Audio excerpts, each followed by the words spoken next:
Martin Luther said marriage is a school for character. Because no two people, however well suited,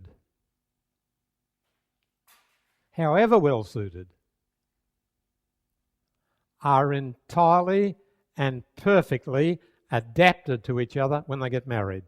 No two people on the globe ever have been, ever are, ever will be. You think of the differences. He might like sport and the outdoors. She might just like indoors and sewing. He might like lots of fresh air. She likes the windows shut. He likes a raw food diet and she loves everything cooked. He's been brought up to be loose with money and she's been brought up to be careful with it. No two people, however well adapted, are 100% suited to each other when they marry. And furthermore, the explosion that guarantees marriage, which after we're married but not before we call infatuation, has a short lifespan. No one knows this till they're married. Everybody before marriage is sure that this glamour, this glory will be unceasing and uninterrupted. This is not true.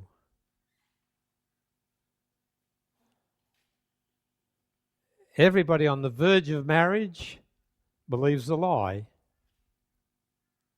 And on the strength of that lie, they are precipitated into a relationship where they may share 150,000 meals together in the coming days.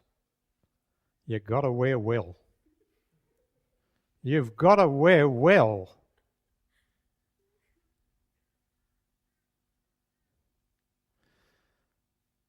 Every new aspect of life is started with a mini explosion.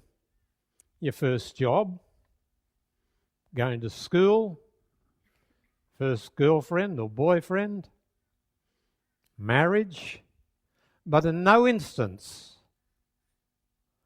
does the original glamour continue on. It's only an explosion to get you started. Love endures, indeed real love develops over marriage, while infatuation dies. How come? I'll tell you why, because possession brings indifference. Unless it's a Christian union, if Ahasuerus had decided on Esther and saw her every day, he would have come to the point where we would have changed wives as often as he changed shoes. This is a hard saying. Who can hear it? This is the truth.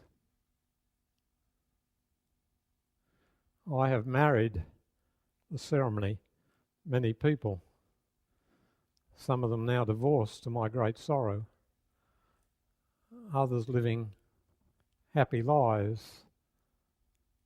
And I've had to talk to people in broken marriages. I have on occasion advised a woman to leave her husband, that he has no right to brutalize her. He has no right to neglect her. In Old Testament times, it was permissible to divorce. If a husband failed in loving compassion for his partner, even if he provided her with board and shelter, it was permissible in Old Testament times to divorce if the husband failed in sympathy and loving understanding. So Luther was right. Marriage is a school for character. He tried to marry off a lot of the nuns of a nunnery, and there's one recalcitrant woman that he couldn't get rid of. She said to her friends, "I'll marry no one but Dr. Martin Luther." And she did. And did him a lot of good. On one occasion, he's writing to a friend and he says, Joanne, I'm sending you such and such. And then P.S. at the end of the letter, I'm sorry, Katie hid it. Yeah. They had a wonderful family full of music. One of the sons became a doctor. Very, very happy family. Luther was very, very happily married. Wesley married a woman that dragged him around the room by his grey hair and went through his pockets. When last she left him, he wrote, I did not send her away, I will not recall her. Yeah.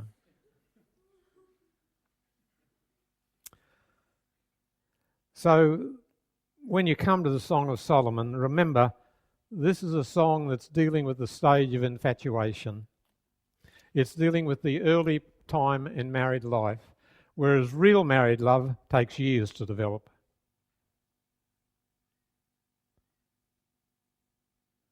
And over those years, the character of each develops correspondingly. Right. It's very important to know God's time and place for lovemaking. If you care to look, please, at chapter 2 and verse 7. Daughters of Jerusalem, I charge you, do not arouse or awaken love until it so desires. You find the same thing later on. There are all sorts of natural appetites that do have a proper time and a proper place. I love mealtime. I love food. I've always had an excellent appetite. And appetite is God's gift, and food is God's gift. But the right time to eat isn't during a church service.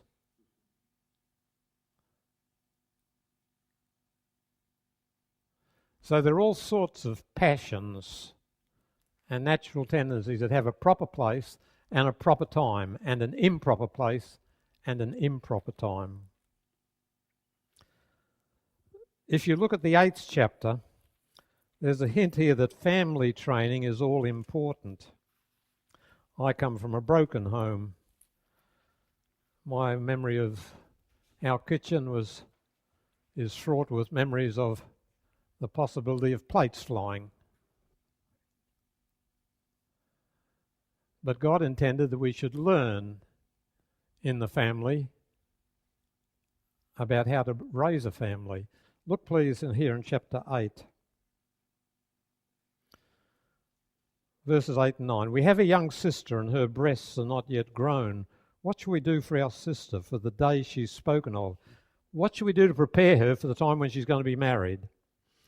If she is a wall, we'll build towers of silver on it. If she's a door, we'll enclose her with panels of cedar. What it means is this.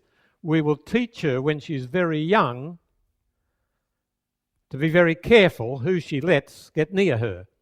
A wall. She's not to be a door where anybody can come. Family training is very, very important.